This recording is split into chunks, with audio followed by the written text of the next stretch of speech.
Bonjour les amis, il se trouve que je viens d'oublier quelque chose au sujet de vélo monté. J'ai lu il y a quelques jours un article au sujet du siècle des Lumières et notamment au sujet de Montesquieu. Alors je suis pas vraiment sûre que ce soit la bonne période, enfin bref, je pense à Montesquieu en particulier. Parce que je trouve qu'il y a un parallèle à faire entre le discours de Montesquieu sur l'esclavagisme, parce qu'il était pro-esclavagiste, et l'attitude de Dilma Rousseff, présidente du Brésil. Oui, je sais, je vais assez loin dans mes accusations, mais bien sûr, je suis parfaitement consciente que Dilma Rousseff n'a jamais réduit à l'esclavage, effectivement, les peuples d'Amazonie. On est bien d'accord.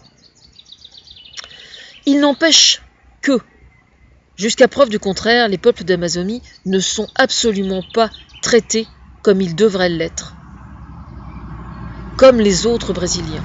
C'est-à-dire qu'ils sont considérés comme des Brésiliens de seconde zone. Tout ça parce qu'ils ne rentrent pas dans le moule.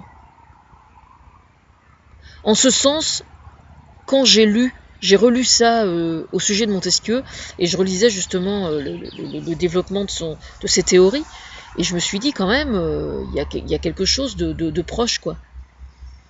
Il y a quelque chose de similaire, quoi. Entre l'attitude de Dilma Rousseff, entre l'attitude du gouvernement vis-à-vis des Indiens d'Amazonie et le discours de Montesquieu sur l'esclavagisme, il existe un parallèle. Voilà, il existe une certaine similitude. Oui, évidemment, quelques semaines avant la Coupe du Monde de foot, ça pique, bah oui, c'est normal. Avec moi, ça pique souvent.